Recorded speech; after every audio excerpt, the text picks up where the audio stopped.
vous ramener au RHDP, forcément, le Rassemblement des Obsétistes. Là, vous avez parlé des différents leaders politiques que vous avez eu à rencontrer. Vous avez parlé de Pascal Afenguessan, du président Rekonan Bédié. On sait que le président Laurent Gbagbo en Côte d'Ivoire depuis de longs mois maintenant. Est-ce que vous avez cherché à le Non, on n'a pas encore rencontré le président Laurent Gbagbo pour nous présenter nos rapports d'activité sur les conflits et sur le rôle des hommes politiques. Mais on a déposé un courrier, on attend d'être reçu. Je parlais des leaders politiques, il y a également Blé Goudé, Solo Guillaume. Blé Goudé, on était ensemble en fac, même s'il était mon cadet. Et puis Solo Guillaume, le président Solo Guillaume, quand je suis rentré en Côte d'Ivoire, il était président de l'Assemblée nationale. Et des gens comme Soul Soul, c'est des gens avec qui je suis parti à l'école. Donc même ceux qui ne sont pas là, sont des gens avec qui j'ai une relation réelle ou virtuelle, présente ou passée. Donc tout cela... vous êtes en communication, vous êtes en contact permanemment? Non, non. Soit Charles Blé Goudé ou Soro Diop? Non, Charles Blé Goudé, je n'ai jamais eu une communication avec Charles Blé Goudé. Mais j'ai été directeur du cabinet du ministre de l'Intérieur et de la Sécurité. Et à ce titre, il y a des questions qui concernaient Blé Goudé. Vous pouvez discuter des questions. Il était détenu à la DST? Non, moi je suis venu bien après. Okay. Moi je suis venu à la mi-2014, quand il était déjà à La Haye. Okay. Et également, Soro Guillaume, président de l'Assemblée nationale, moi je suis directeur du cabinet. Le directeur du cabinet n'a pas de relation avec un de mes, c'est quelqu'un que je connais les poches, je connais Soul, qui était en lettres modernes comme moi. Même le ministre Alain Lebognan, on était ensemble en cité universitaire. En fait, c'est toute cette génération, on se connaît, on suit un peu les distances. Oui, c'est un brique en même temps. Oui. Et moi j'aime bien ces échanges où on est dans la relance permanente. Mais quelque part, on revient un peu au président. Et concernant Alain Lebognan, quand Alain Lebognan était en détention, que son épouse était venue me voir parce qu'il y avait la question Covid. Oui, il y avait la question Covid pour... et donc, elle devait donner à manger à son mari, elle est venue me voir. Elle m'en avait parlé. Parce que les parties n'a pas été reçues, apparemment. Non, pas moi, non, c'est pas... Non, c'est pas... Elle est partie, il y avait... Elle n'associe pas les... Non, pas vous. Voilà. Je rappelle... Bon, je ne connais pas ce côté-là de l'histoire. J'ai suivi. Et j'ai dit à Mme Lebognan que son mari était un ami de fac, un ami d'université. Donc, il y a comme ça, et puis partout, hein, vous avez dit Karamoko, il y a Yoro. On a tous, président de qui est conseiller du Premier ministre, on a tous, on se connaît tous parce qu'on a été de la même génération, on est tous de la même génération, mais chacun a ses convictions, même Blé Guiraou et tout ça, Blé Guiraou qui est un ami. Je ne sais pas quel jeune aujourd'hui qui est sur la scène. Oui, Kakabé, on était dans la même cité à Port-Boué. Kakabé, c'était un ami comme ça, bon. Et on a tous grandi ensemble, donc on connaît. Hein. Doumbia Timoko. Donc on a été, cette période-là où tout le monde, tous ceux qui animent aujourd'hui la vie sociale et politique en Côte d'Ivoire, sont des gens qui étaient au même endroit. Vous avez évolué avec pas mal d'hommes politiques, mais vos prises de parole sont souvent sur des sujets sociaux. On vous voit faire rarement des prises de parole sur des sujets politiques d'intérêt national. Pourquoi un tel choix? Mais quand je dis politiciens, arrêtez de mélanger les régions. Ne parlez pas au nom d'une région, parlez au nom de vous-même, vos aspirations politiques. Mais avant ça, quand je dis que Gbagbo doit revenir, parce que je pense qu'il est une clé importante de la réconciliation. Quand je dis que le président de la République est en train de développer la Côte d'Ivoire et qu'il faut protéger, il faut accompagner, il faut reconnaître... Quand je dis qu'il faut qu'on fasse l'unité, quand je préviens par exemple que, attention, en Athènes, il se passe des choses politiquement qui peuvent ruiner notre pays. Quand je dis après le décès du Premier ministre Amadou Gon Coulibaly qu'il faut resserrer les liens parce que nous sommes un pays, il ne faut pas de division. Ça c'est politique, c'est politique. Mais vous parlez de la politique politicienne ici en Côte d'Ivoire, tu parles de politique quand tu insultes Bitogo, quand tu insultes le président de Babo, quand tu insultes les choses, quand tu insultes c'est ça qu'on appelle politique. Mais non, vous pouvez participer, vous pouvez donner des conseils. Et il y a des gens que nous conseillons. Nous conseillons des gens. Vous savez que nous avons formé des candidats aux élections législatives. Des gens que nous conseillons, on dit, bon, on fait un audit, c'est ma spécialité. J'ai fait l'élection, plaisant à Dieu, dans toute l'Afrique. Mais il y a des gens qu'on conseille, puis attention, ta stratégie est mauvaise. Donc il y a des gens qu'on connaît, on a dit, ben, je prends des positions quand c'est nécessaire, quand ça concerne l'intérêt national, même pas quand ça me concerne moi. Et puis je n'entends pas les débats de celui qui a fait ci, lui il est mauvais, il a fait... Non. C'est quand l'intérêt national, quand la stabilité, la cohésion est touchée que je peux sortir pour dire attention, il y a tel problème, c'est tout. Vous avez été nommé par le président Alassane Ouattara en tant que préfet de la ville d'Abidjan. Quels sont vos rapports aujourd'hui? J'ai été d'abord nommé par le président de la République en tant que directeur de cabinet. Un directeur de cabinet nommé par le président de la République. Okay. Et ensuite en tant que préfet d'Abidjan. Mais le président de la République est le président de la République. Ce n'est pas quelqu'un à qui vous prenez votre téléphone, bonjour, comment ça va? Je l'entends bien, mais quels sont vos rapports? Oui, mais j'ai des rapports de tout citoyen ivoirien avec le président de la République. C'est-à-dire, c'est le président de la République. Le président de la République n'est pas mon ami, je n'ai pas le privilège d'être l'ami du président de la République. Donc, c'est tout le respect, c'est tout l'égard. C'est aussi la reconnaissance.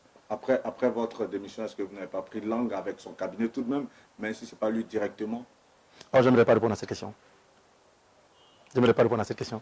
Le président de la République, pour qui j'ai beaucoup de respect, et non, et mes amis de promotion, les KKB, tout le monde le dit, hein, je ne sais pas si ma carrière internationale n'a pas été d'une certaine façon inspirée par le président Alassane Ouattara, parce que quand j'étais en faculté, que je voyais un fonctionnaire international avec tout ce qu'il avait fait comme pays, ça m'avait toujours fasciné d'avoir cette capacité-là. Et j'avais intériorisé.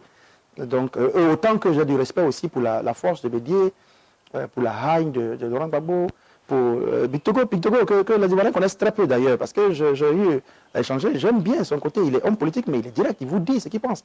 La finesse de Mabry Touakeus et l'humilité de Michel Gbagbo, par exemple. Donc, je tire un peu de chacun pour pouvoir apporter des réponses sociologiques d'écoute dans les populations. Donc, j'ai de bons rapports, je suppose, hein, avec tout le monde, et je continue d'avoir les rapports de respect vis-à-vis du président de la République. Un commentaire sur sa tenue de l'action gouvernementale? Comment il gère la politique? Je l'ai déjà dit. Maintenant, bientôt 15 ans. D'abord, ce n'est pas de moi que va venir une négation des actions du président de la République. Ce serait me réunir moi-même, parce que j'ai été préfet. Un préfet, non, je n'ai pas été acteur. Quelque part, préfet. Non, j'étais plus qu'un acteur. Parce qu'un préfet est le représentant du président de la République. Oui. Donc, c'est-à-dire que tout ce qui s'est fait sous mon autorité déléguée par le président de la République. Vous avez dû le remarquer, et tous ceux qui vont suivre cette interview vont le remarquer.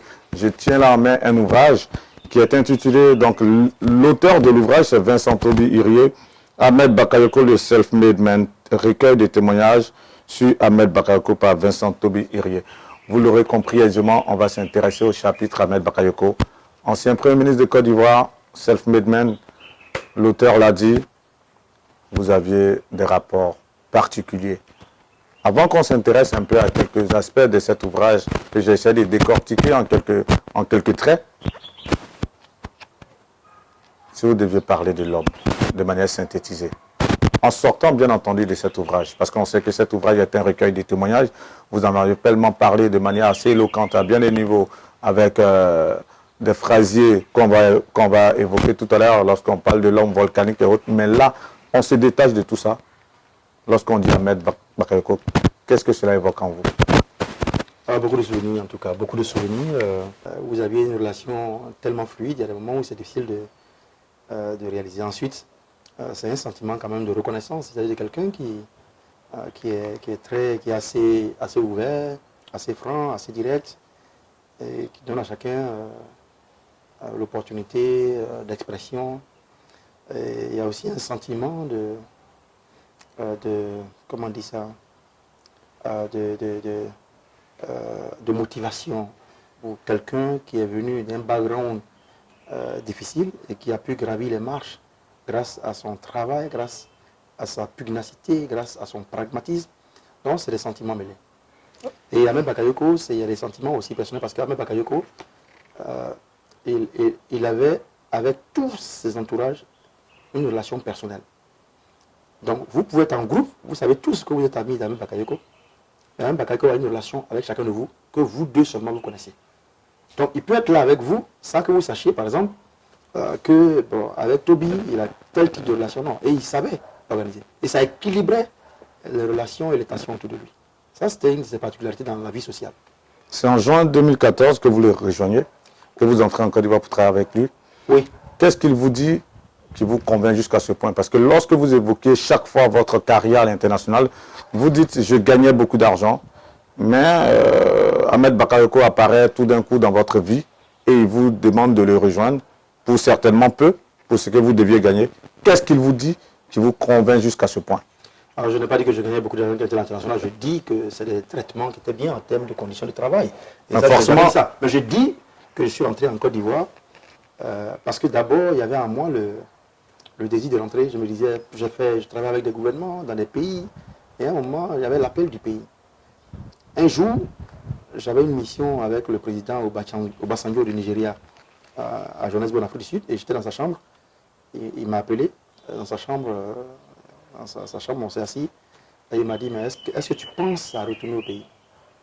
Il m'a dit, je vais appeler le président Ouattara, je vais lui parler de toi, tu vas retourner au pays.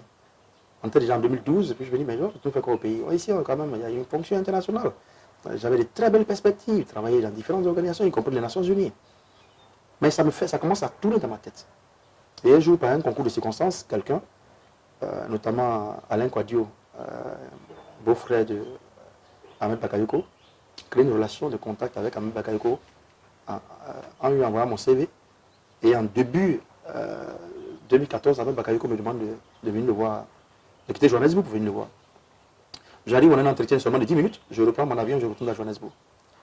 Et entre-temps, bon, le processus fait chemin dans ma tête. J'ai déjà fait beaucoup d'années à l'international, j'ai envie de passer à autre chose, et on convient donc que je vienne. Mais dans mon esprit, je ne venais pas pour travailler comme directeur de cabinet. Et j'ai été très clair avec ce sujet avec Ahmed Bakayoko. J'ai une fonction prenante. Je viens quand même pour retrouver un peu un cycle de vie normal, mais entraîner à ses côtés dans l'ombre. J'arrive en Côte d'Ivoire le 3 juin 2014. Le 4 juin, je suis à son bureau. On m'informe qu'il doit me voir. J'arrive, il me dit, voici ton bureau, assieds-toi. Et je ne suis plus jamais retourné en Afrique à ce jour. Et même, pour vous-même, la chose curieuse, ma maison de Johannesburg est restée textuellement comme elle était. C'est-à-dire, mes voitures, mes habits, le réfrigérateur, rien n'a été touché dans la maison depuis 7 ans. J'ai laissé tout dès le jour. Parce que quand je suis resté, c'est parti en même temps, non-stop, jusqu'à pratiquement son décès. Donc c'est comme ça que je rentre avec lui et on a une relation. Je dis tout le temps, je suis le moins ancien dans le groupe restreint d'Ahmed Bakayoko. Mais pour quelqu'un à qui je parle 20 fois par jour, la capacité émotionnelle et la connaissance est plus grande parce que je lui parle plus de 20 fois. Qu'il soit là, qu'il ne soit pas là. Je ne dors pas quand même, Bakayoko ne dort pas. Parce qu'il va t'appeler à tout moment pour des urgences. Les ministres de l'Intérieur et de la Sécurité. En plus, ministre d'État, premier dans l'ordre protocolaire gouvernemental. Tout l'intéresse et tout vient sur sa table. Et vous devez gérer. Donc c'est comme ça qu'en quelques années, on a pu quand même avoir des relations de proximité sur le plan professionnel, mais également sur le plan social, parce que j'étais comme son jeune frère et qu'on a pu cheminer. C'est bon à savoir parce qu'on sent que vous aviez cette volonté de rentrer. Et déjà, on sait que votre CV était sur sa table jusqu'au point où il voit vos compétences et il demande à ce que vous travailliez ensemble. Parce que ça donnait l'impression que celui qui vous avait fait venir d'Arda venait travailler avec moi. C'était l'impression qu'on avait par rapport à la lecture un peu survolée qu'on avait de cette collaboration que vous avez pu avoir.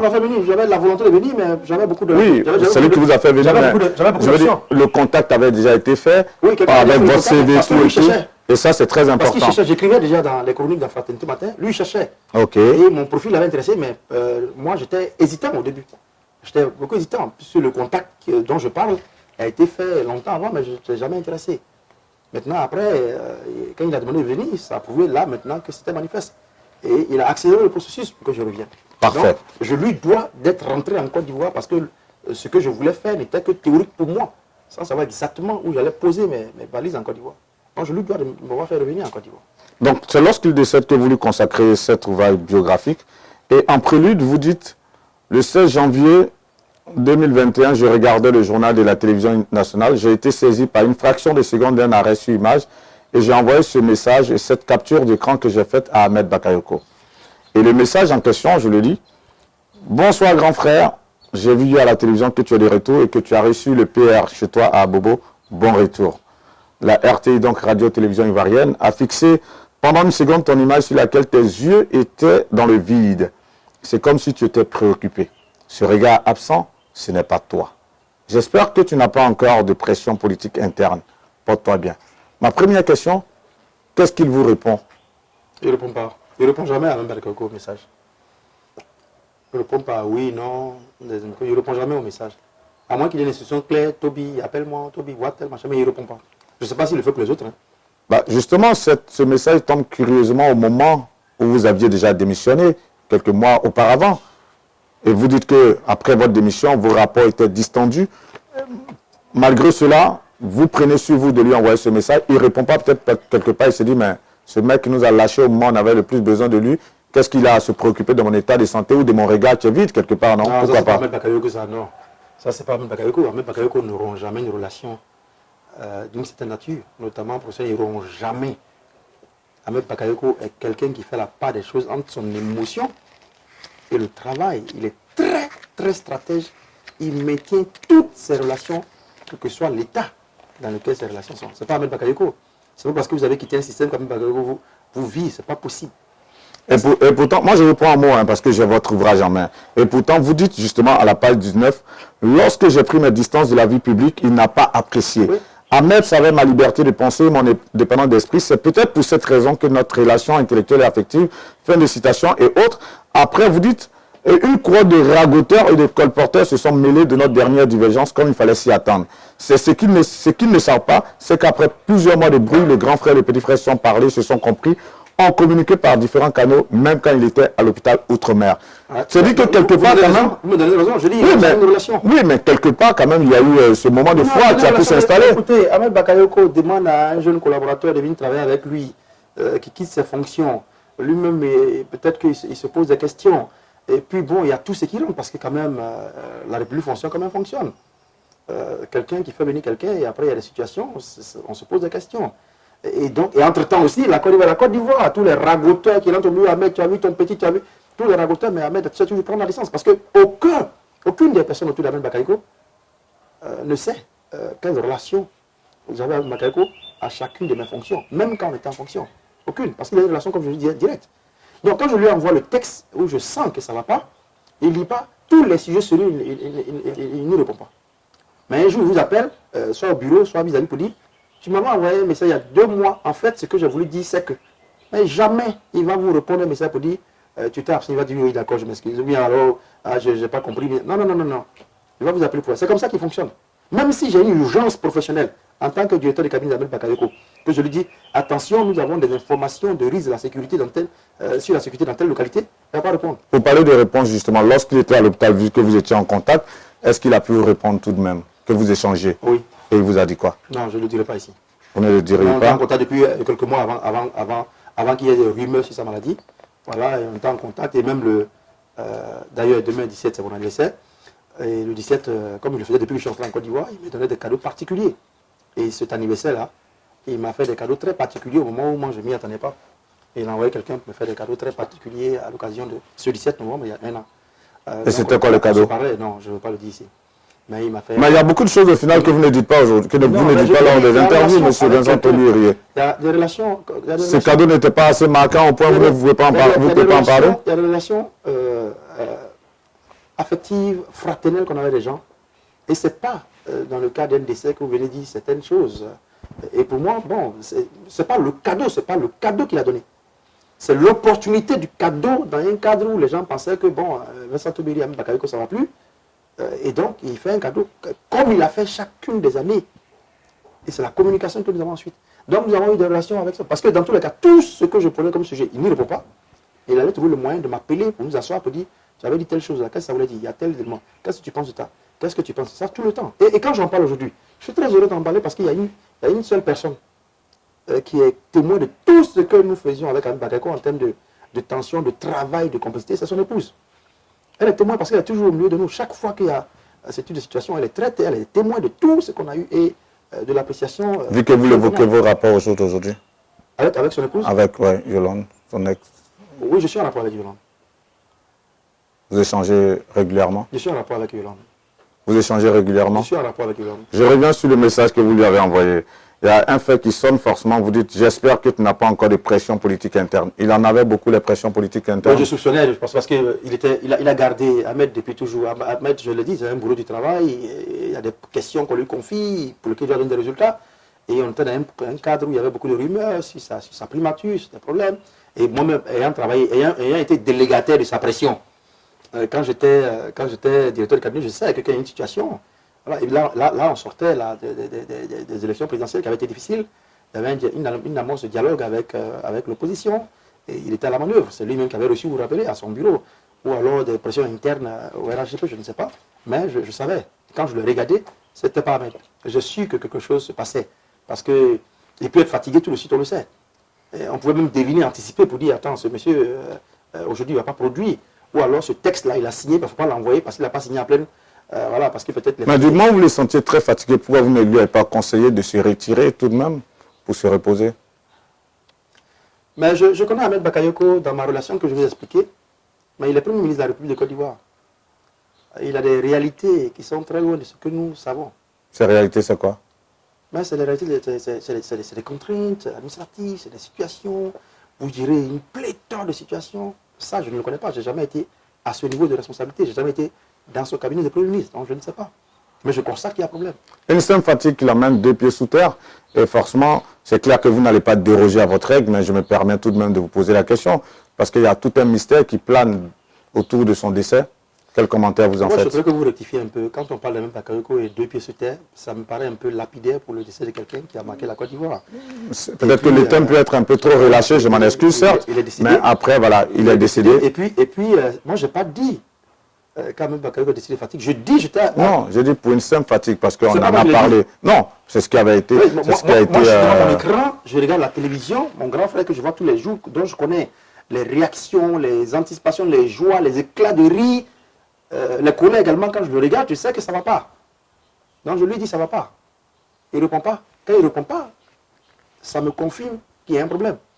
Maintenant, après, je ne suis plus dans son cabinet pour savoir ce qui se passe, sa vie. Mais j'ai constaté tout ce qui s'est passé avec beaucoup de peine.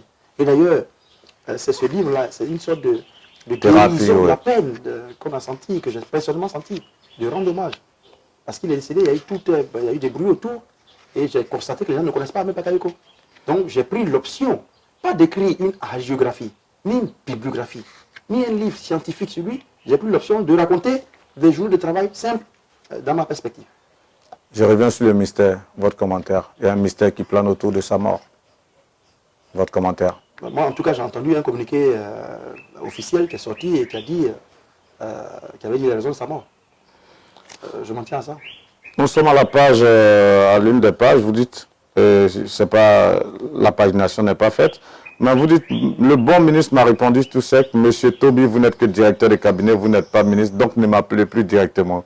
Un autre ministre récemment, copieusement battu aux dernières législatives, m'avait fait même adresser un courrier s'indignant que je m'adresse à lui. C'est à quel ministre vous faisiez allusion? Vous faites allusion dans cette partie de votre livre. Mais si je le dis devant votre caméra, je l'aurais écrit dans le livre, non? Bon, au moins, les deux ministres en question se connaissent. Et j'ai écrit ça pour montrer un peu le niveau de simplicité. Sili Tchemoko, Raymond Goudou Kofi. Je ne sais pas, je dis si je voulais le dire devant le caméra, je l'aurais écrit dans le livre. Même s'il y a des petits achoppements avec des individus, il faut éviter souvent d'exposer à certaines personnes. Parce qu'ils avaient été, ils ont perdu aux législatives. Je n'ai jamais cité le nom de quelqu'un. C'était un homme ou une femme? Ils se connaissent très bien. C'était un homme ou une femme? Ils se connaissent très bien. Est-ce que vous savez, de ce que je sais, que dans un cabinet ministériel, tous les courriers que vous envoyez au président de la République, le président y répond. Tous les courriers. Alors, en tout cas, vous avez un document aussi, ce n'est pas signé de DICAP, c'est signé de quelqu'un de la présidente de la République. Alors, je ne peux pas comprendre qu'on envoie un courrier à un ministre qui dit non, vous n'avez pas le droit de... Il se connaît très bien, ce ministre. Ce ministre également, qui a été battu, il se connaît très bien. Il y en avait beaucoup, donc vous faites votre devinette. Mais voilà, c'est la situation qui arrive. Hein. Et ça, je voulais montrer que Ahmed Bakayoko, même le ministre, pouvait recevoir le petit Cyril Dadiamé. Quelqu'un qui ne sait pas laver le matin qui arrive, mais il le recevait, il était très à l'aise avec tout le monde. Et c'était une façon de dire, soyons simples, gérons, apportons solution aux gens plutôt que de regarder des formes protocolaires, administratives qui ne nous avancent pas du tout.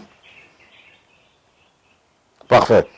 On s'intéresse à c'est clair que vous aviez déjà publié ça sur les réseaux sociaux avant de reprendre ça dans votre ouvrage. Lorsque vous parlez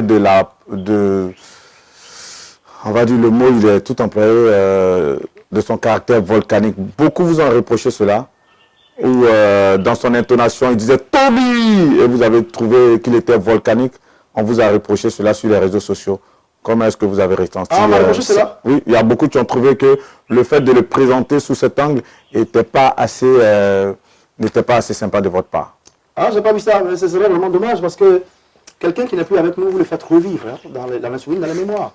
Et c'est le Ahmed avec qui moi je voyais Ahmed Bakayoko, le premier ministre Ahmed Bakayoko, mais précédemment ministre d'État, ministre de la Sécurité, c'est la relation que je travaillais. Et puis je pensais que ça donnait plus de vie, plus de réalité que de venir faire un rapport qui édulcore, qui rend rose la relation, le beau Ahmed Bakayoko, le grand, le gentil. Non, j'ai voulu des séquences de vie de tous les jours. Et puis quelqu'un qui crie, c'est quelqu'un qui est mauvais.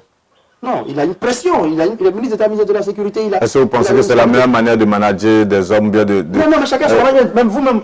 Tout à l'heure, il y a une batterie qui a flanché dans l'interview, vous avez parlé à vos cadreurs. Écoutez, il faut m'arranger ça rapidement. Non, chacun sa façon de gérer. Vous avez si bien illustré, mais c'était pas méchamment, oui, c'était pas aussi de manière volcanique. C'était pas volcanique non plus. Je l'ai dit, lui, c'est son tempérament. Alors, Bakayoko, c'est l'immédiateté dans le travail. C'est pas après demain, sur le lendemain, l'année prochaine. Non, il veut travailler, c'est maintenant. Si vous n'avez pas la capacité de produire son travail, vous n'êtes pas dans son dispositif. Vous êtes là, mais vous n'avez pas l'intérêt qu'il faut dans son dispositif. Donc, pour ça, il vous met la pression physique. Même la pression morale, ils vous testent, ils voient un peu votre capacité de résistance. Et c'est dur, c'est énergique. Ce passage, je le lis rapidement. Il y avait l'autre Ahmed Bakayoko que beaucoup de personnes, y compris des proches, ne connaissaient pas du tout. C'est un Ahmed minutieux et méticuleux dans le travail qui pouvait rester au bureau jusqu'à 3 h du matin, stresseur devant l'éternel, adepte du résultat immédiat, ultra et extra pragmatique, coléreux et volcanique. Et ça c'est curieux, c'était des moments difficiles d'une époque. Moi, personnellement, ça me manque d'avoir cet homme-là qui donnait, qui suivait, oui, c'est quelqu'un qui travaillait avec beaucoup de... il y a beaucoup d'énergie dans son travail. Parce qu'il faut donner, il doit rendre compte à sa hiérarchie. Pas d'à peu près. Et on a souvent parlé du nouveau intellectuel d'Ahmed Bakayoko, mais moi, je le dis, ce que j'ai appris avec Ahmed... Oui, ça vous le dites dans l'ouvrage. C'est très important. Il peut regarder un courrier, ça va tout de suite, non, ce courrier, même la typographie du courrier, ça c'est un mauvais courrier. Cette phrase appelle pour ta confusion, enlève ce mot. Et pour cette raison, il pouvait faire un courrier d'une seule ligne. Une seule ligne, et puis c'est fini. Parce qu'il voulait éviter toute interprétation. Donc c'est le monsieur naturel que nous présentons qui a ses défauts, comme nous tous d'ailleurs, mais qui a ses qualités. Je voulais qu'on aille dans cet ouvrage, qu'on aille au-delà de ce qu'on raconte avec Bakayoko, ceci, cela, non. C'est quelqu'un qui avait le sens du résultat et qui avait le sens du service à la communauté immédiate, qui savait que non, cette population a besoin d'eau, mais trouvons les moyens pour mettre de l'eau. C'était un peu comme ça que le monsieur... Et j'ai voulu que les gens sentent, c'est-à-dire vous lisez l'ouvrage, et vous vous retrouvez, vous fermez les yeux, vous êtes au bureau avec Ahmed Bakayoko en train de tourner, en train de crier, en train de dicter, en train d'allurer, en train d'éclater de rire, en train de vous envoyer quelque chose. Si un seul mot tu pourrais le définir, ce serait quoi? Ah, c'est difficile, hein, mais tellement complexe. Je sais pas un si seul mot. C'était un homme. Un homme fort. Ça, c'est 2 mots, ça. C'était un homme au sens large du terme, avec un grand H. Avec l'humanité qu'il y avait à l'intérieur.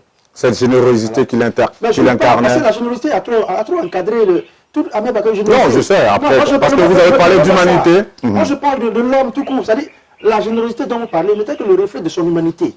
C'est-à-dire qu'il était sensible à beaucoup de choses. Beaucoup de sensible. Même ce que je vous disais. Quand Ahmed crie sur vous, il vous appelle après pour dire, mais écoute, il ne dit jamais, je m'excuse, hein, mais il va trouver une petite blague, quelque chose là-bas pour vous chauffer un peu, pour vous amuser. Mais il savait qu'il avait quand même franchi des bornes, qu'il vous avait frustré, qu'il avait un comportement. C'était ça, Ahmed Bakayoko. Voilà. Il y a des moments, il pouvait porter un message pour dire, Toby, appelle telle personne, il appelle tel membre du cabinet, appelle tel ami, dis-le que je n'ai pas apprécié telle chose, il n'a pas envie de choquer.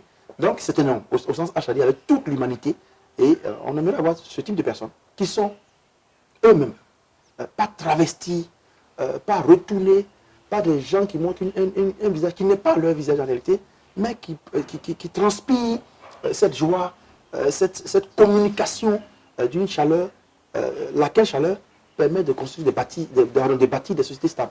Et c'est ça, Ahmed Bakayoko. Un mot, comment il a fini, sa fin, comment vous trouvez? C'est un drame pour la Côte d'Ivoire. Plein de vie.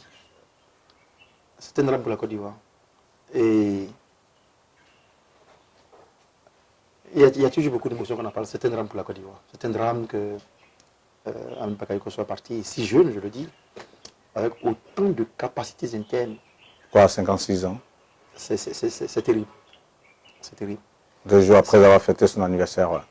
C'est en même temps... c'est en même temps beaucoup de leçons. Comme tout le monde l'a dit, vous avez partout beaucoup de leçons de vie, beaucoup de leçons d'humanité, beaucoup de leçons d'humilité, beaucoup de leçons de foi en Dieu, parce que nous ne sommes rien, nous venons à Dieu, nous repartons à Dieu. Voilà. Et tout ça, c'est le dernier jugement qui qualifiera ce qu'on a fait.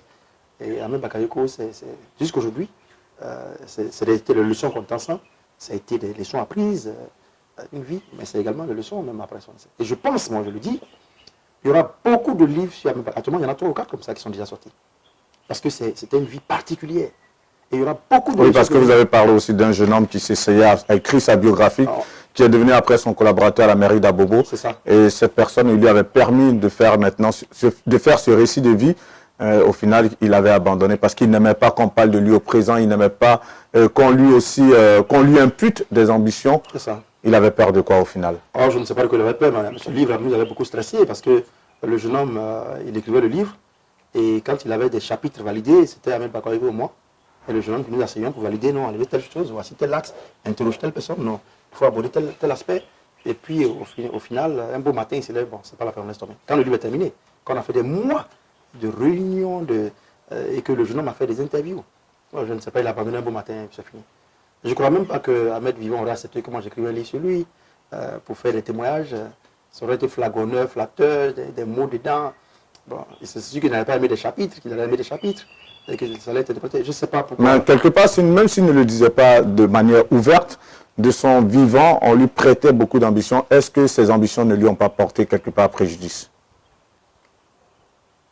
Mais tout le monde a des ambitions. D'abord, la carrière d'Ahmed est une carrière, sa carrière d'abord de vie. Hein. D'un enfant orphelin, se débrouillait, vendait des beignets.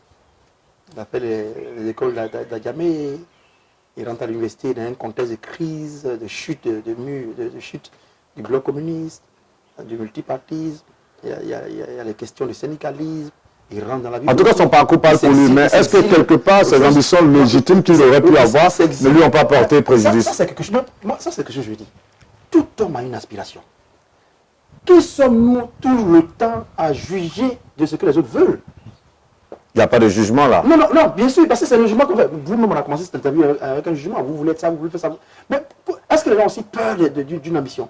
Est-ce que les gens ont aussi peur que des personnes se réalisent? Ce sont des déductions, ce ne sont pas des jugements. Non, ce sont des jugements, ce n'est même pas des déductions. Il y a eu beaucoup de choses qui ont été dites sur lui, qui sont vraiment dommage. Ce n'est pas à moi de dire ça, c'est à sa famille peut-être aujourd'hui de parler de certaines situations. Mais en Côte d'Ivoire, on a des images facilement négatives. Et c'est dangereux. Et ça fait qu'aujourd'hui même, on est en train de consacrer la médiocrité parce que vous, Guillaume, vous avez commencé à faire des interviews. Tout de suite, les gens vont commencer à taper sur votre tête, là, c'est pas possible. Ah, il fait des interviews, c'est mal fait, c'est mal monté, c'est un mauvais son. Parce que les gens, ils n'aiment pas avoir les... J'avoue qu'en 21 ans de carrière, je ne me suis jamais intéressé aux critiques. Pas que je les suis pas, mais c'est pas ma tasse d'été. J'estime faire ce qui est bon pour moi et j'essaie d'aller de l'avant. Et je pense que c'est ça le plus important. C'est ce qu'Ahmed Bakayoko faisait. C'est ça. Tant qu'il était en conseil, combien de fois... Parfait. C'est ça, être en phase avec toi-même. Et voilà. Combien de fois vous viennent démentir d'Ahmed Bakayoko sur les réseaux sociaux? C'est ça les self-made men. Quand c'est une seule fois sur une situation que vous connaissez tous. Mais Ahmed Bakayoko, regardez, il avançait. Parce qu'il savait au fond. C'est ça. Et c'est en cela que justement, le titre que vous avez consacré à cet ouvrage est à propos. Ahmed Bakayoko, le self-made man, recueil de témoignages sur Ahmed Bakayoko par Vincent Toby Hurier. Je vous invite à découvrir cet ouvrage. Il est très riche. La stylistique, l'écriture, les combinaisons verbales, vous le savez. Elles viennent de qui? De M. Vincent Toby Hurier. Et on va s'intéresser à vous rapidement pour terminer sur votre parcours. Vous en aviez parlé éloquemment dans pas mal de récits, de publications sur les réseaux sociaux. Vous êtes de la région de l'ouest de Côte d'Ivoire, vous êtes Gouro. Centre-ouest. Centre-ouest, voilà, centre-ouest d'Aloa, Vavoa, Boaflé et autres. Vous êtes de quelle ville de Zionoula? Vous êtes de quelle ville ou bien de quel village de Gouro? Je suis ivoirien, c'est important parce que j'ai eu, par la force des choses... c'est ce que je vais expliquer. On sait que vous avez grandi à Dabou. Je suis ivoirien. C'est ce que je dis.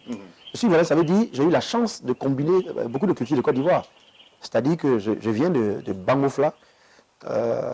J'ai également vécu, j'ai passé les vacances à Gifla.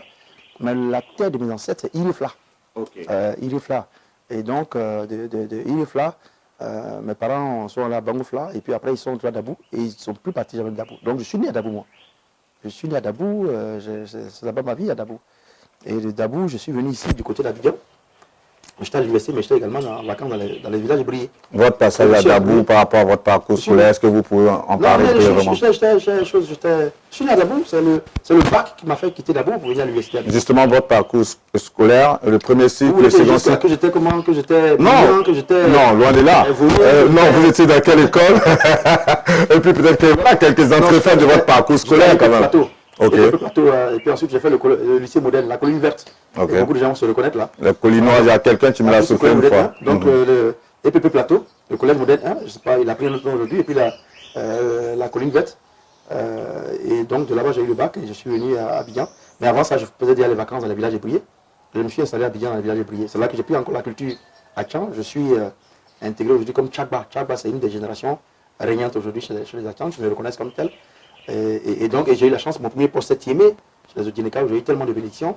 Et je suis retourné là-bas récemment encore pour revivre un peu ces moments où j'étais encore un novice commençant écoutant. J'ai aimé votre publication à ce propos lorsque vous dites que lorsque vous avez eu des missions à l'international, que les vieux vous ont dit mais pourquoi vous partez des sitôt, vous avez dit mais si vous me faites les bénédictions et qu'elles se réalisent, voilà, soyez-en heureux. C'est ça. Oui, donc, c'est ça. Donc, mon temps à Tiémé a été très significatif parce que c'est là-bas que j'ai pris la patience d'écoute des vieux. Je suis arrivé très jeune, sous-préfet. On n'a pas le temps de s'asseoir d'écouter. Et à Tiémé, j'écoutais les gens. Ils prennent le temps de parler, de raconter l'histoire. On doit régler un problème, je m'assois. Ils vont d'abord passer par des circonvolutions, expliquer. Et c'est là-bas que j'ai pris cette habitude-là d'écouter et donc d'avoir un début de sagesse dans ces règlements des palabres à la traditionnelle. Et j'ai gardé beaucoup de souvenirs la dernière fois quand je suis allé. J'ai trouvé beaucoup d'émotions. Quelque chose a infusé mon cœur quand je me suis retrouvé sur cette terre. Et après ça, maintenant, j'ai été sous-préfet, je suis parti à l'international. Pendant de longues années, je suis revenu, il y a eu beaucoup de choses qui ont été cassées, des amis que j'ai pu retrouver, des relations professionnelles que j'ai pu revues. Et puis j'ai repris dans cette carrière de directeur de cabinet, ensuite préfet, et aujourd'hui en tant qu'acteur de la société civile. Si vous devez retenir quelque chose, bien sûr, on doit retenir quelque chose de votre parcours jusqu'à cette réorientation en tant que patron de Aube Nouvelle, ce serait quoi? C'est vous qui devez retenir quelque chose de mon parcours. Je vous ai dit, moi, si vous devez léguer quelque chose quelque part, ce serait quoi? Qu'est-ce que vous souhaitez qu'on retienne de ce parcours-là? Je ne sais pas ce que vous voulez retenir de mon parcours, mais en tout cas, j'ai fait un parcours qui correspondait à mes aspirations de vie. Quand j'étais enfant, j'ai rêvé d'aller dans le monde entier. J'ai rêvé d'exercer des fonctions, j'étais au contact des communautés, je l'ai fait. J'ai rêvé un jour de travailler au sein d'une ONG où je parle directement aux populations. Donc j'ai rêvé de ce que je fais aujourd'hui, c'est les choses auxquelles j'ai rêvé. Et je suis content d'avoir réalisé mes rêves, quel que soit le niveau de responsabilité sociale ou institutionnelle. J'ai rêvé de ces choses que je fais. Et j'y ai rêvé longtemps avant que ça arrive. Et je suis content. Donc c'est une leçon pour les autres. Bon, je le prends, mais pour moi en tout cas, ça m'amène à avoir de la constance dans les idées et puis de la sincérité dans ce qu'on fait. Avant ma dernière question, je vais terminer cette interview par un témoignage. C'est en août 2019, en France, que j'ai reçu un jour un coup de fil d'un monsieur qui se présente comme Vincent Toby Hirier et qui me dit « Allô, bonjour Guillaume, je suis Vincent Toby Hirier, préfet de la ville d'Abidjan. » J'ai été honnêtement subjugué de par la fonction de l'homme, de par la simplicité, de par la sympathie qu'il me témoignait lors de cet échange téléphonique. Et nous sommes restés en contact depuis maintenant plus de 2 ans et demi. Et à la faveur des interviews que nous avons commencées sur la chaîne YouTube actupeople.net, nous avons souhaité l'avoir en interview. On n'a pas pu le faire au mois de juin lorsque j'étais à Abidjan. Et là, à la faveur de ce séjour à Abidjan, il a voulu volontiers nous recevoir en ce jour du 16 novembre 2021 dans les locaux de Aube Nouvelle, qui reste son nouvel épicentre. Il nous a parlé à cœur ouvert. Quelque part, forcément, il y a une question qu'on n'a pas pu lui poser. Il y a un message qu'il aurait aimé faire passer. Et je souhaiterais que ce soit l'occasion pour lui. Ce sera en guise de conclusion. Mais en même temps, j'ai tenu à faire ce témoignage. Là, je me détache du manteau du journaliste qui était en face de vous. Mais pour dire qu'en tant qu'aîné, moi, j'ai beaucoup apprécié les valeurs que nous avons pu partager en off au travers des échanges, que ce soit par SMS, par téléphone. Et je voudrais vous dire merci. Merci beaucoup, Guillaume. Aujourd'hui, la reconnaissance est tellement difficile dans notre monde. Mais je vais vous dire pourquoi je vous ai passé ce coup de fil. Il n'était pas gratuit. Je me suis assis un jour à mon bureau. Et puis, je me suis rendu compte qu'en ce moment précis-là, j'étais la personnalité publique qui avait la faveur de pratiquement tous les médias, les influenceurs, mais des gens que je ne connaissais pas. Alors, je me suis dit, mais qu'est-ce que j'ai de particulier pour que, même quand j'ai des actions qui ne plaisent pas, les critiques ne sont pas aussi virulentes, sont quand même gérées. Puis je me suis dit, mais Dieu a mis sur mon chemin des gens sensibles à mon action. Et vous êtes fait le relais de beaucoup de mes activités. Donc, en août 2019, je fais dans la liste, je parcours tous les réseaux. Je fais la liste de tous ceux qui ont pu dire merci un jour, qui ont pu avoir un mot gentil à mon endroit, ou alors même relayer des posts. Et donc, je les ai appelés. Je leur ai dit merci. Et vous faisiez partie de ceux-là que j'avais vraiment apprécié pour le partage, mais également pour dire merci. Et donc, je dis merci comme ça à beaucoup de personnes. Mais ce qui m'a surpris, c'est que le lendemain, il y a des gens qui m'ont dit, ils m'ont appelé pour me dire, merci, c'est pas normal. Ça, là, c'est pas normal. C'est qu'ils cherchent quelque chose. Encore une fois. Parce qu'on a perdu l'humanité. Mais moi, j'ai trouvé ça sympa. Vous ne m'avez jamais vu. Oui. On ne s'était jamais rencontré. Jamais. C'est pas vous qui avez pris mon numéro. J'ai investigué pour avoir votre numéro. Et j'ai dit merci. Et il y a des gens à qui j'ai dit merci, qui ont dit non, non, mais ça, c'est pas normal. Ça. Nous, on n'a pas l'habitude de voir ça ici. Donc, c'est que vraiment, vous avez vraiment de l'ambition. Mais la reconnaissance est importante. Et je profite aujourd'hui de votre caméra pour vous dire merci. Parce qu'à l'époque, j'étais dans beaucoup d'activités difficiles. Il y avait des critiques, il y avait même la délégation spéciale. Et vous étiez là aussi souvent pour expliquer, souvent pour relayer. Et ça, pour moi, je ne prends pas ça pour acquis. Hein, comme on dit en anglais, I don't take it for granted. Je ne prends pas pour acquis le fait que vous soyez là. Je prends comme étant une œuvre divine de pouvoir m'aider. Donc je dis merci à tout le monde. Et jusqu'à aujourd'hui, je continue de bénéficier de ces faveurs, de ces opinions chez beaucoup de personnes. Et je leur dis merci, je leur suis reconnaissant de ces actions. Voilà pourquoi je vous ai appelé. Et je vous réitère à vous également mes remerciements pour tout. Même pour cette opportunité d'ouvrir certains pans de ma vie, certains aspects qui n'avaient pas été discutés. Je vous dis merci. En tout cas, c'est à vous le merci. Justement, s'il y a une question qu'on n'a pas pu vous poser, s'il y a un message que vous auriez aimé faire passer à la faveur de cette interview, ce serait lequel?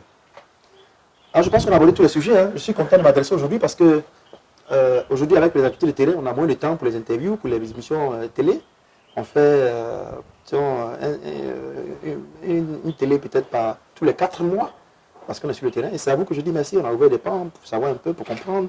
Bien sûr, il y a des questions. Je suis, comme je vous ai dit, administrateur civil, donc il y a des questions auxquelles on ne peut pas répondre sur l'espace public. Pour répondre au code et éthique de la fonction, il y a des questions qui peuvent se discuter.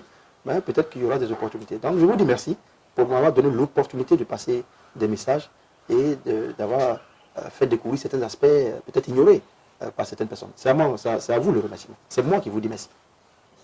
Donc pour vous, il n'y a pas un message particulier. Il n'y a pas de message. Il faut décoder, il faut lire, il faut décoder. Il faut décoder. Il faut décoder. La déduction appartient à tout un chacun. Et comme je m'avais dit très souvent, lors d'un séminaire, un jour, un journaliste disait, le journaliste n'est pas celui qui a une clé, c'est celui qui a plusieurs clés. Libre à chacun de pouvoir utiliser cette clé-là à sa guise. Fidèle en tout cas à ses valeurs morales, sociales, humaines. L'ancien préfet d'Abidjan, Vincent Toby Hurier, s'est ouvert à nos questions ce jour. Et on voulait vraiment lui dire merci. Merci à vous qui allez prendre sur vous de suivre cette interview. Elle sera publiée en 2 parties forcément. Merci à l'équipe technique qui nous a accompagnés. C'était Guillaume Vergès pour Actu People. Que Dieu vous garde. Merci.